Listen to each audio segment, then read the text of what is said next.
ग्रामीण क्षेत्र में पर्याप्त संसाधन और रोजगार ना होने का क्या कारण है? एक ऐसी विचारधारा जिसे गांव के लोग अगर समझ जाएं तो हर गरीब से गरीब इंसान की जिंदगी आसान हो सकती है। तो आइए शुरू करते हैं। भारत जैसे देश में करोड़ों लोग ऐसे हैं जिनके जीवन का बस से एक ही नियम है, आज कमाओ आज खाओ। नहीं है उनके पास कोई बड़ी बचत, ना ही कोई निवेश, ना ही कोई सुरक्षित भविष्य की योजना। उनकी सारी ज़िंदगी आज और कल के बीच फंसी रहती है। दिन भर काम करता है, शाम को थक कर घर वापस लौट आता है। यही उसका रोज़ का दिनचर्या है। अगर एक दिन काम ना करे तो वो अपने परिवार से नज़र नहीं मिला सकता है। वो थक सकता है लेकिन रुक नहीं सकता है। वो कुछ करना चाहता है लेकिन समय नहीं है। बहुतायत समाज गरीब को एक इंसान की तरह नहीं बल्कि उच्च स्तर और निम्न स्तर को बार बार मैच करके देखता है। और ऐसा इसलिए इस प्रश्न का उत्तर उस ठेले वाले टपरी वाले के पास है, लेकिन वो चुप रहता है क्योंकि उसे मालूम है कि मैं कौन हूँ, मैं किसके लिए जी रहा हूँ। बस इसी में अपने आप को व्यस्त करके रखता है। अब ऐसा नहीं है कि उसके अंदर कोई भावनाएं नहीं हैं। उसे भी प्यार चाहिए, सम्मान चाहिए, एक मौका चाहिए, एक बेहतर ज़िंदगी भी चाहिए। लेकिन उसे मालूम है कि सिर्फ चाहने से कुछ नहीं होने वाला है, कुछ तो करना पड़ेगा ना। घंटों घंटों बगैर रुके काम करता है, न जाने कितने ऊँटे दिन भर उठाता है, मेलों मेल रिक्शा चलाता है। पर इन सब की एक प्राकृतिक सीमा है ना। अर्थात अगर आपकी कमाई सिर्फ शारीरिक क्षमता पर आधारित है तो आपकी आय में वृद्धि कैसे हो सकती है? इन सब के अतिरिक्त अगर आप जी तोड़ मेहनत भी करना चाहते हैं और गलती से एक दिन काम नहीं मिला, बहुत ज़्यादा हाथ पैर फेंकने के बाद, तो उस दिन पैसा नहीं आएगा और ख़र्चा रुकने वाला है नहीं आपका।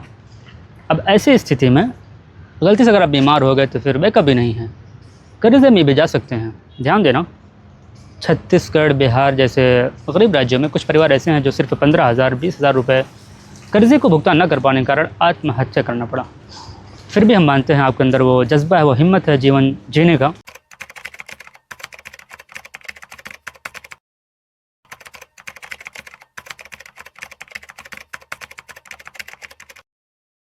और वैसे तो इसके पीछे कई कारण हो सकते हैं, लेकिन मैं सिर्फ एक ही बिंदु पर बात करूंगा जो मुझे सबसे ज़्यादा महत्वपूर्ण लगता है।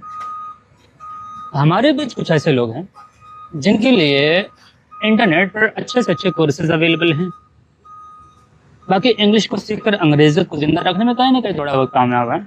और कोचिंग वाले इन्हीं के लिए ज़बरदस्ती ले आप पकड़, मैं तेरे को सिखाएगा H2 SO4 क्या होता है, इधर आ इधर आ, इधर में रखा है अल्फा बीटा गामा। अब इन सभी के बीच फंसा इंसान अच्छी मिठाई का चुनाव कैसे करना है, इस भ्रम में रील पर रील सरकाया जा रहा है। दूसरी तरफ कुछ लोग ऐसे हैं जिन्हें अभी तक ये नहीं मालूम कि आगे बढ़ने का पहला कदम क्या है। ये दीवार जैसा फासला ना कोई निजी समस्या नहीं है, बल्कि समाज में संरचनात्मक सा हो गया है। दिन भर कमर तोड़कर शाम को खाकर सो जाता है और सुबह फिर वही दिन दोबारा शुरू करता है। ये सारी चीज़ें एक आदत सी हो जाती है और उसके दिमाग में ऐसा सेट होता है कि उसे फील होता है, उसे एहसास होता है कि शायद शुद्ध गरीबों की ज़िंदगी ऐसे ही होती है। अब ये लाइन बहुत ही ख़तरनाक है, क्योंकि जब इंसान उम्मीद छोड़ देता है ना, तो ऐसे शख्स से बदलाव भी नफ़रत करती है।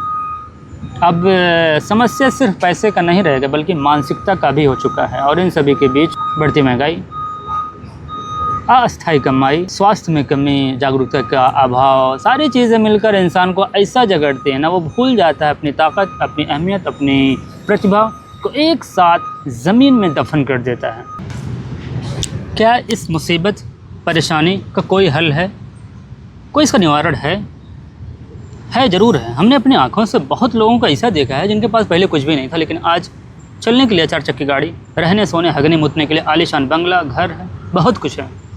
पर यहाँ पर एक बात गौर फरमाने वाली ये है कि दुनिया की कोई भी चीज़ तभी तक अच्छी लगती है जब तक अपने पास नहीं है। जैसे ही अपने पास आती है ना, तो वो खुशी की चिंगारी कुछ पल कुछ लम्हा रहता है, उसके बाद ख़त्म।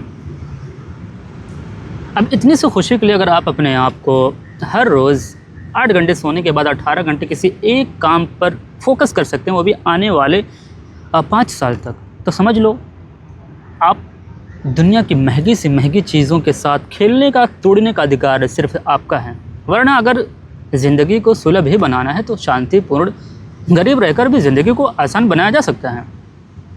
लेकिन इसके लिए सर्वप्रथम अमीरों को देखकर जो खून सवार होता है ना सर का, पर ताज का, उसको उतार कर नीचे रखना होगा और सोचना होगा कि अभी आप क्या कर रहे हैं और उससे आपको क्या मिल रहा है। अगर उससे बेहतर आपको चाहिए तो ज़रूरी है कि आपको अलग सोचना होगा, करना होगा। कोई बात नहीं, पैसे नहीं है कोई बात नहीं, बस अगर आप किसी एक विचार पर 21 दिन तक केंद्रित हो गए तो समझ लो आप फैसला ले चुके हैं। अब आपका फैसला कुछ भी हो सकता है। अगर हम सबसे ऊपरी परत को हटाकर देखें तो इतना तो कंठस्थ हो गया आपका कि मेरे पास 5,000 रुपये हैं, आने वाले 3-4 महीने में किसी भी तरह करके 25,000 रुपये बनाने हैं, या फिर 10 से 50,000, या फिर 50,000 से 2 लाख, किसी के लिए कुछ भी हो सकता है। अब दिन रात आप खोए हुए हैं, क्या करूं क्या करूं।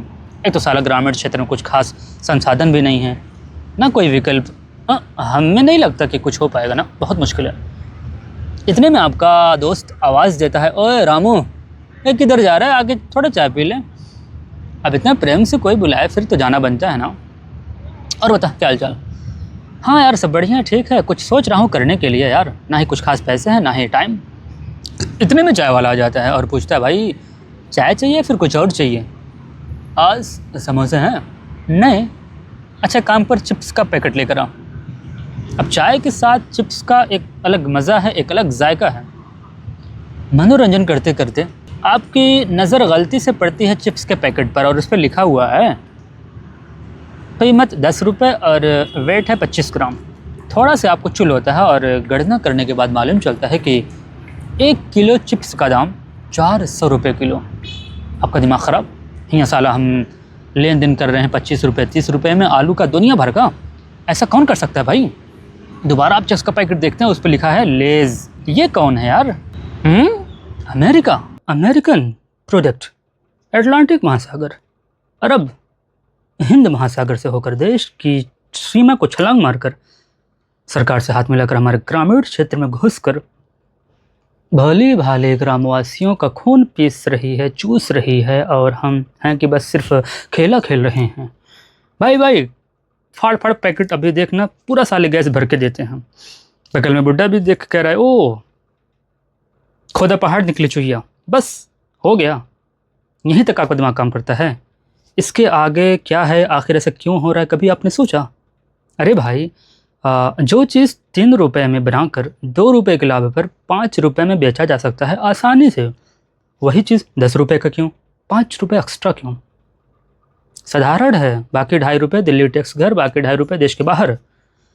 और उसके बाद आप कहोगे, अरे यार गांव में उतना रोज़गार नहीं है, संसाधन नहीं है, बड़ी मुश्किल है। अरे भाई जब आप दिल्ली बॉम्बे से खड़ कर 10,000 रुपये अपने गांव घर भेजते हैं तो उसमें से 5,000 रुपये ग्रामीण बाज़ारों में घूमता है, बाकी 5,000 रुपये उड़ गया फुर से दिल्ली से होकर देश के बाहर।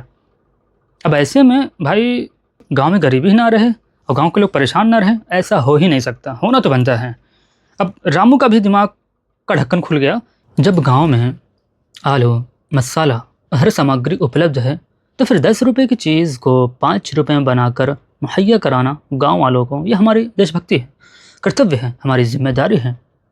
इससे हमें भी 2 रुपये का लाभ होगा, बाकी उपभोक्ता को भी 5 रुपये का सीधा सीधा लाभ होगा। अब वही 5 रुपये गांव में निर्मित हुई वस्तुओं पर खर्च करना पहला प्राथमिकता होना हमारी सबसे बड़ी समझदारी का प्रतीक माना जाएगा। इससे ग्रामीण अर्थव्यवस्था को मजबूत होने में एक नई रफ्तार मिलेगी और धीरे धीरे हर ग्रामवासियों का फ़ायदा होना तय है। लेकिन जितना हम सोच रहे हैं, बातें कर रहे हैं, इतना आसान नहीं है ये। लेकिन अगर यही वीडियोस शेयर, शब्द, लाइक, कमेंट के माध्यम से अपने गांव तक फैलाते हो तो यकीनन तौर पर ज़मीनी स्तर पर तब्दीली आ सकती है। बाकी हम हफ्ते में कम से कम एक बार मिलते रहेंगे एक नई समस्या और एक नया समाधान के साथ।